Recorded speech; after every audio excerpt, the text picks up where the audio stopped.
Hello friends, welcome to Pebbles. நம்ம இன்னைக்கு செய்ய போற டிஷ் என்னன்னா broccoli pepper fry. இது வந்து ரொம்ப ஈஸியா பண்ணலாம். அதாவது காலிஃப்ளவர் வந்து எப்படி செய்யறோமோ அதே மெத்தட்ல தான் நம்ம செய்ய போறோம். இது வந்து சப்பாத்தி அதாவது ரச சாதம், தயிர் சாதத்துக்கு வந்து நல்ல காம்பினேஷன். நிறைய பேர் என்னன்னா broccoli பார்த்துட்டா வேண்டான்னு அது டிசைட் பண்ணுவாங்க. பட் இதுல வந்து நிறைய மருத்துவ குணங்கள் இருக்கு. அதாவது எலும்புக்கு தேவையான அத்தனை சத்துக்களும் இருக்கு. அது மட்டும் இல்லாம பொட்டாசியம் இருக்கு, விட்டமின் ஏ இருக்கு. கண்ணுக்கு ரொம்ப நல்லது, அதாவது எலும்புக்கு ரொம்ப நல்லது. அதே மாதிரி லேடிஸ்க்கு வந்து தேவையான ஃபோலிக் ஆசிட் வந்து நிறையா இருக்குது. அதாவது ப்ரெக்னென்ட் லேடிஸ் வந்து இது வந்து வாரத்துக்கு 2 முறை எடுத்துக்கலாம். குழந்தைக்கு வந்து ரொம்ப ஆரோக்கியத்தை வந்து இந்த ப்ரொக்கோலி வந்து கொடுக்கும். அதை வந்து எப்படி ஈஸியாக செய்கிறதுங்கிறது நான் இன்றைக்கி இந்த வீடியோவில் சொல்லித்தர போகிறேன். வாங்க பார்க்கலாம். நம்ம ஒரு பெரிய வெங்காயத்தை பொடியாக நறுக்கி வச்சுருக்கிறோம். 3 டேபிள் ஸ்பூன் தேங்காய் வந்து ஆப்ஷனல் தான். நீங்கள் தேவைன்னா எடுத்துக்கலாம், இல்லைனாலும் வேண்டியதில்லை. 1 டீஸ்பூன் அளவுக்கு சீரகம், 1 டீஸ்பூன் மிளகு, இல்லைனா மிளகுத்தூள் எடுத்துக்கலாம். இதுக்கு வந்து 2 துண்டு இஞ்சி எடுத்துக்கலாம். பூண்டு வந்து தேவைங்கிறவங்க ஆட் பண்ணிக்கோங்க. நான் வந்து இன்றைக்கி இஞ்சி மட்டும் எடுத்துருக்கிறேன். இதுக்கு வந்து மிளகாத்தூள், கரம் மசாலா இது ரெண்டுமே ஆட் பண்ணிக்கலாம். இப்போ எப்படி செய்கிறதுன்னு பார்க்கலாம். அதுக்கு முன்னாடி வந்து நம்ம என்ன பண்ணுறோன்னா, ப்ரோக்கோலி வந்து சுடு தண்ணியில் நல்லா வேக வச்சுக்கணும். அதாவது ரொம்ப நேரம் இருக்கக்கூடாது. இப்போ தண்ணி வந்து கொதிச்சதுக்கப்புறம் ஒரு 2 அல்லது 3 நிமிஷம் வரைக்கும் இருந்தாலே போதும். எப்படி வந்து காலிஃப்ளவரில் இருக்கிற மாதிரி தான் அதே மெத்தட் தான் நம்ம சுடு தண்ணியில் போட்டு எடுத்துடணும். இன்றைக்கி வந்து நான் 2 எடுத்துருக்கிறேன். இதை வந்து நல்லா க்ளீன் பண்ணிவிட்டு கட் பண்ணி வச்சுக்கிறேன். இந்த சைஸில் கட் பண்ணிக்கோங்க. இது வந்து நல்லா கொதிக்கட்டும். கொதிக்க ஆரம்பித்ததுக்கப்புறம் 2 நிமிஷம் இருந்தாலே போதும். நம்ம ஒரு கடாய் வச்சுக்கலாம். கடாயில் நான் 2 டேபிள் ஸ்பூன் அளவுக்கு எண்ணெய் விட்டுருக்குறேன். இது வந்து ஆலிவ் ஆயில் இல்லைனா ரீஃபைண்ட் ஆயில், இந்த 2 ஆயிலில் எது வேணாலும் நம்ம யூஸ் பண்ணலாம். அதுக்கு முன்னாடி வந்து ஆயில் காஞ்சதுக்கப்புறம் நம்ம ஆனியன் வந்து ஒரு ஆனியன் எடுத்துருக்குறோம். இதையே போட்டுக்கலாம். இது ஃப்ரை ஆகிறதுக்குள்ளே நம்ம அரைக்கிறது என்னங்கிறத பார்த்துடலாம். அரைக்கிறதுக்கு நம்ம சீரகம், மிளகு, இஞ்சி, தேங்காய் இந்த 3ஐயுமே அரைச்சிக்கலாம். இதில் வந்து என்னென்னா பெப்பர் வந்து காரம் ஜாஸ்தி வேணுங்கிறவங்க இன்னும் 1/2 டீஸ்பூன் கூட ஆட் பண்ணிக்கலாம். இதை அரைச்சி தனியாக எடுத்து வச்சுக்கலாம். தேங்காய், சீரகம், மிளகு, இது கூட நம்ம இஞ்சியை சின்னதாக கட் பண்ணி ஆட் பண்ணிக்கலாம். இதை அரைச்சி தனியாக எடுத்து வச்சுக்கலாம். இதுக்கு வந்து தண்ணி ஆட் பண்ணாமல் நம்ம கொஞ்சம் கொரகொரன்னு அரைச்சி வச்சுக்கலாம். வெங்காயம் நல்லா ஃப்ரை ஆகிடுச்சு. ஆல்ரெடி அரைச்சி வச்சுருக்கிறத ஆட் பண்ணிக்கலாம். இதையும் நல்லா மிக்ஸ் பண்ணி விடுங்க. நம்ம கொஞ்சமாக மஞ்சத்தூள், இது கூட ஒரு 1/4 டீஸ்பூன் அளவுக்கு மிளகாத்தூள், கொஞ்சமாக நம்ம தாளிக்கிறதுக்கு பட்டை, லவங்கம் எதுவுமே ஆட் பண்ணல. அதுக்கு பதிலாக நம்ம என்ன பண்ணுறோன்னா கரம் மசாலா 1/4 டீஸ்பூன் அளவுக்கு ஆட் பண்ணிக்கலாம். இந்த 3 இருந்தாலே போதும். ஆல்ரெடி பெப்பர் இருக்கிறதுனால அந்த காரம் வந்து தேவையானதாக இருக்கும். இது நல்லா வதக்கிட்டு இப்போ வந்து ப்ரோக்கோலி வந்து நல்லா வெந்துடுச்சு. இதை வந்து நம்ம வடித்து ஒரு பிளேட்டில் வச்சுக்கலாம். தண்ணி அதுக்கப்புறம் வடிச்சுக்கலாம். பச்சை வாசம் போயிடுச்சு. இப்போ நம்ம தண்ணி கொஞ்சம் ஆட் பண்ணிக்கலாம். நம்ம லாஸ்ட்டில் ஒரு 1/2 டீஸ்பூன் அளவுக்கு பெப்பர் தூள் மட்டும் ஆட் பண்ணிக்கலாம். இப்போ நம்ம வேக வச்சுருக்கிற ப்ரோக்கோலி ஆட் பண்ணிக்கலாம். நல்லா பரட்டி விட்டுக்கலாம். உப்பு தேவையான அளவு ஆட் பண்ணிக்கலாம். ப்ரோக்கோலி வேக வைக்கிறப்பவும் நம்ம உப்பு ஆட் பண்ணலாம். நான் வந்து அதை ஆட் பண்ணல, அதுக்கு பதிலாக இப்போ ஆட் பண்ணுறேன். இதை சிம்மில் வச்சுட்டு நல்லா வேகணும். உப்பு போட்டுனையுமே தண்ணி விட ஆரம்பிக்கும். அதனால் இடையில நல்லா பரட்டி விடுங்க. இது வந்து ஒரு 5 to 8 மினிட்ஸ் வரைக்கும் சிம்மில் வச்சுட்டு நல்லா வதக்கிக்கலாம். அதுக்கப்புறம் நம்ம ஆஃப் பண்ணிக்கலாம். லாஸ்ட்டில் மட்டும் ஒரு 1/2 டீஸ்பூன் அளவுக்கு பெப்பர் வந்து தூவிக்கலாம். நல்லா ஃப்ரை ஆகிடுச்சு. இப்போ நம்ம மிளகு தூள் ஆட் பண்ணிக்கலாம். இது வந்து ஒரு 1/2 டீஸ்பூன் அளவுக்கு ஆட் பண்ணிக்கலாம். நல்லா மிக்ஸ் பண்ணி விட்டுட்டு ஆஃப் பண்ணிக்கலாம். அவ்வளோதான், ப்ரோக்கோலி பெப்பர் ஃப்ரை ரெடி. இப்போ வேறு பவுலுக்கு மாற்றிக்கலாம். சுவையான ப்ரோக்கோலி பெப்பர் ஃப்ரை ரெடி.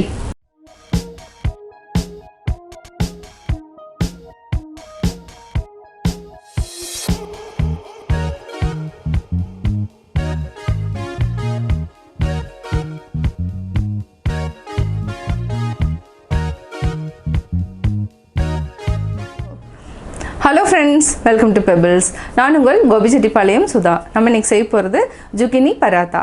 அதாவது என்னென்னா இது கோதுமை மாவில் தான் செய்ய போகிறோம். ஜுக்கினி வந்து என்னென்னா க்ரீன் இருக்குது, இன்னொன்று மஞ்சள் கலர் இருக்குது. இது ரெண்டில் வந்து நம்ம ஏதோ ஒன்று எடுத்துக்கலாம். நான் வந்து இன்றைக்கி எல்லோ கலர் சூஸ் பண்ணியிருக்கிறேன். எல்லோ கலர் வந்து நல்லா தோல் சீவிட்டு இதுக்கு நல்லா கிரேட் பண்ணிக்கோங்க.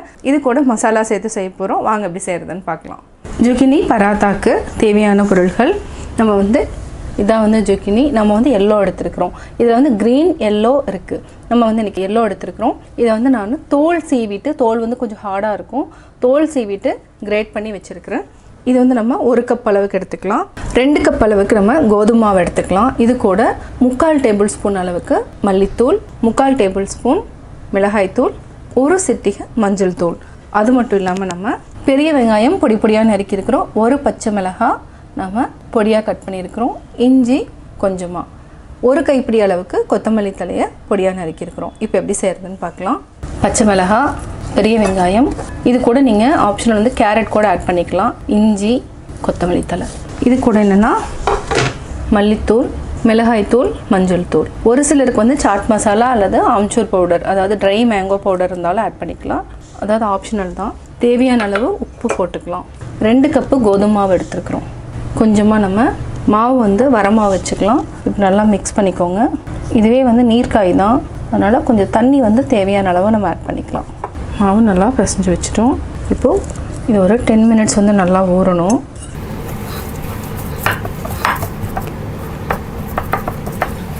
மூடி வச்சுக்கலாம். 10 மினிட்ஸ் ஆகிடுச்சு, நல்லா ஊறிடுச்சு. இது நம்ம எந்த அளவுக்கு வந்து நம்மளுக்கு தேவையோ சைஸ் வந்து அந்த சைஸுக்கு நம்ம பிடிச்சிக்கலாம். ரொம்ப ஸ்டிக்கியாக இருந்துச்சுன்னா நம்ம எண்ணெய் தொட்டுக்கலாம். நம்ம ஒரு உருண்டை எடுத்துக்கலாம். இதே மாதிரி எல்லாத்தையுமே வந்து வரமாவில் பரட்டி வச்சுக்கலாம்.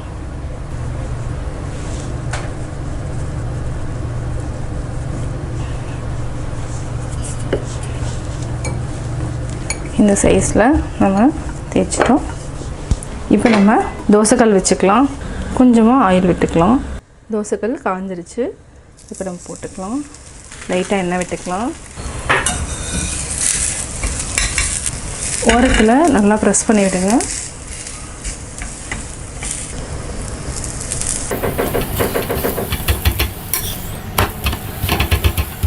எடுத்துக்கலாம். நல்லா வெந்துடுச்சு.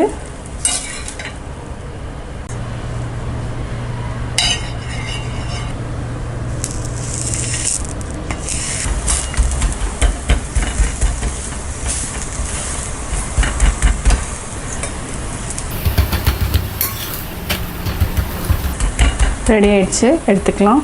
இதே மாதிரி நம்ம எல்லாத்தையுமே தவாவில் போட்டு எடுத்துக்கலாம். சுவையான ஜுக்கினி பராட்டா தேங்காய் சட்னி ரெடி.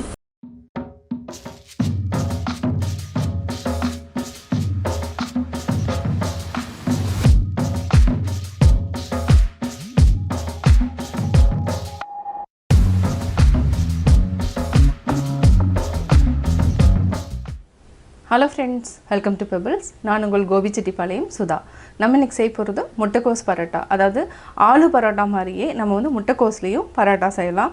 அது மட்டும் இல்லாமல் காலிஃப்ளவர் பரோட்டாவும் செய்யலாம். காலிஃப்ளவர் பரோட்டா வந்து நான் நெக்ஸ்ட் வீடியோவில் நான் உங்களுக்கு எப்படி செய்கிறதுன்னு சொல்கிறேன். இப்போ வந்து முட்டைக்கோஸ் பரோட்டா என்னென்ன இன்க்ரீடியன்ட்ஸ் அப்படிங்கிறதையும் பார்த்துட்டு எப்படி செய்யணுங்கிறத சொல்கிறேன். வாங்க வீடியோக்குள்ளே போகலாம். கோதுமை மாவை நம்ம 2 கப் அளவுக்கு ஆட் பண்ணிக்கலாம். இது கூட ஓமம், கஸ்தூரி மேத்தி இலை இதையும் நம்ம ஆட் பண்ணிக்கலாம். தேவையான அளவு உப்பு, தண்ணி சேர்த்து பிசைஞ்சிக்கலாம். அதுக்கு முன்னாடி கொஞ்சமாக ஆயில் விட்டுக்கலாம்.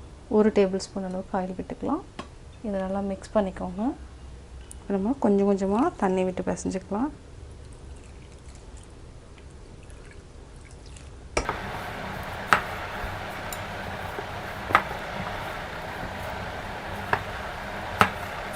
நல்லா பிசைஞ்சிட்டோம். எவ்வளோக்கு எவ்வளோ நம்ம தண்ணி ஊற்றுறோமோ அந்தளவுக்கு வந்து தண்ணி வந்து இந்த மாவு இழுத்துக்கும். பார்த்திங்கன்னா இந்தளவுக்கு சாஃப்டாக இருக்கும். ஒரு 10 மினிட்ஸ் வந்து நல்லா ஊற வச்சுக்கலாம். நம்ம அதுக்கப்புறம் எடுத்துக்கலாம். இதுக்கு வந்து என்னென்னா நம்ம 200 கிராம்ஸ் அளவுக்கு நம்ம எடுத்துக்கலாம். இது கூட ஒரே ஒரு பச்சை மிளகாய் பொடியாக நறுக்கியிருக்கிறேன். இஞ்சி 1 துண்டு எடுத்துருக்குறோம். இதை வந்து கிரேட் பண்ணிக்கலாம். இப்போ நம்ம இஞ்சி நல்லா கிரேட் பண்ணிட்டோம். அடுத்தது வந்து நம்ம முட்டைக்கோசையும் அரிஞ்சிக்கலாம். ஃபஸ்ட்டு வந்து இந்த மாதிரி கட் பண்ணிவிட்டு நம்ம சாப்பரில் பொடி பொடியாக நறுக்கிக்கலாம். இது செய்கிறப்ப என்னென்னா உப்பு ஆட் பண்ணக்கூடாது, லைட்டாக தூவிட்டு நம்ம ஸ்டஃப் பண்ணிக்கணும். இப்போ சாப்பரில் போட்டுக்கலாம். இது ஜஸ்ட்டு இந்த மாதிரி குலுக்கிக்கோங்க.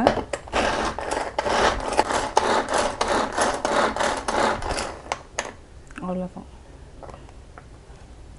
பார்த்திங்கன்னா நல்லா பொடியாக நறுக்கியாச்சு. இந்தளவுக்கு நறுக்கிக்கலாம். அதே மாதிரி இதை வந்து ஒரு பவுலில் மாற்றிக்கலாம். இப்போ நம்ம பொடியாக கட் பண்ணிட்டோம். இது கூட பச்சை மிளகாய் பொடியாக நறுக்குனது, இஞ்சி நறுக்கி வச்சுருக்கிற கொத்தமல்லி ஆட் பண்ணிக்கலாம். கொத்தமல்லி வந்து நம்ம அரைச்சி ஆட் பண்ணலாம். கொத்தமல்லி, பச்சை மிளகாய் நான் வந்து இன்றைக்கி அப்படியே பொடியாக நறுக்கி அப்படியே ஆட் பண்ணிட்டேன்.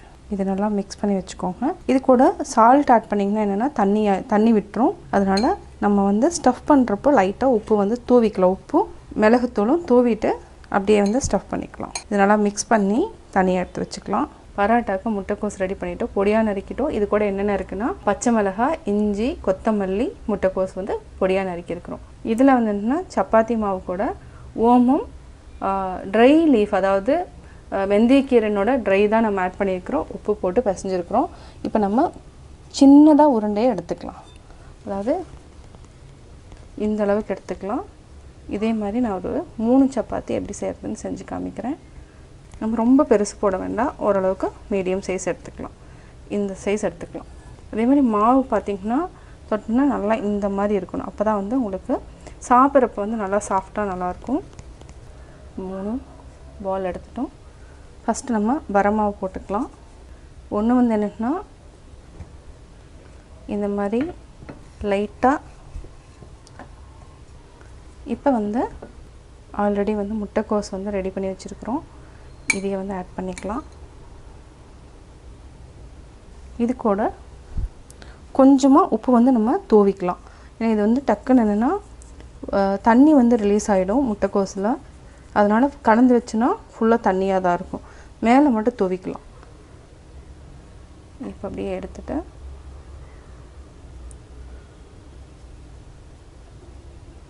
கொஞ்சம் ஏர் வந்து அதாவது இதாகும். இதை அப்படியே நல்லா இது பண்ணிவிட்டு அப்படியே ப்ரெஸ் பண்ணிக்கலாம். இது பொறுமையாக பண்ணிக்கோங்க. பார்த்திங்கன்னா கொஞ்சம் பபுள்ஸ் மாதிரி வரும். அதனால் இந்த மாதிரி ப்ரெஸ் பண்ணிக்கலாம் ஃபஸ்ட்டு. இப்போ நம்ம மெதுவாக தேய்க்கலாம். ரொம்ப அழுத்தம் கொடுக்க வேண்டாம். இது பார்த்திங்கன்னா இந்த சைஸில் வரும். உங்களுக்கு நல்லா பெருசாக வேணும்னா உருண்டை வந்து கொஞ்சம் பெருசாக எடுத்துக்கும். இப்போது ரெடி பண்ணியாச்சு. அவ்வளோதான். பார்த்திங்கன்னா 2 சைடுமே பாருங்கள். இது வந்து ஒரு மெத்தடு. கையிலேயே வந்து இந்த மாதிரி குழி பண்ணிக்கலாம். இந்த மாதிரி பண்ணிவிட்டு இப்போ லைட்டாக உப்பு ஆட் பண்ணிக்கலாம். நல்லா உள்ளே தள்ளிட்டு அவ்வளோதான். ஒன்று தேய்ச்சிட்டும் பண்ணலாம், இல்லை கையிலேயும் இந்த மாதிரி பண்ணிக்கலாம். இப்போ வரமாவை ஆட் பண்ணிக்கோங்க. ஏர் இருந்ததுன்னா டக்குன்னு வந்து ஹோல் ஆகிடும். அதனால் பொறுமையாக இந்த மாதிரி பண்ணிவிட்டு அதுக்கப்புறம் லைட்டாக தேய்ச்சிட்டே வாங்க. இந்த இடத்துல ஏர் இருக்குது. இப்போ என்னென்னா ரொம்ப அழுத்தி தேய்ச்சின்னா ஹோல் ஆகிடும். அதனால் பொறுமையாகவே அழுத்திட்டு அதுக்கப்புறம் நம்ம தேய்ச்சிக்கலாம்.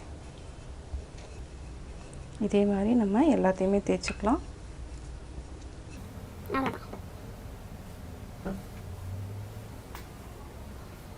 இப்போ நம்ம தவா வச்சுக்கலாம்.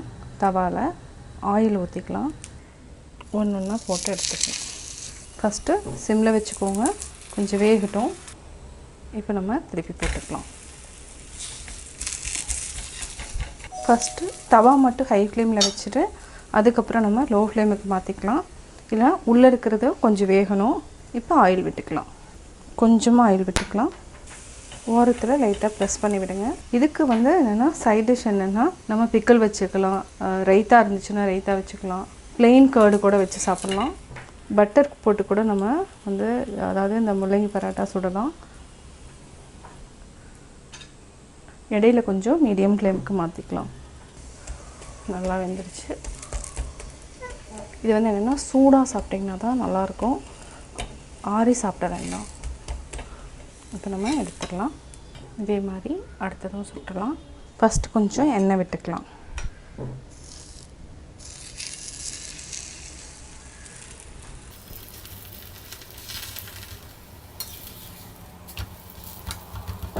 நல்லா வேகட்டும்.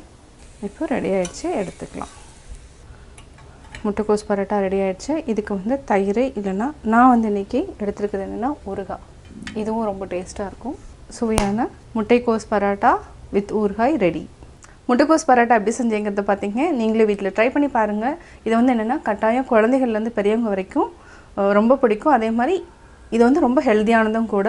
நீங்கள் வீட்டில் ட்ரை பண்ணி பார்த்துட்டு உங்களுடைய கமெண்ட்ஸ் எனக்கு சொல்லுங்கள். பிடிச்சிருந்தா லைக் பண்ணுங்கள். மறக்காமல் சப்ஸ்கிரைப் பண்ணுங்கள்.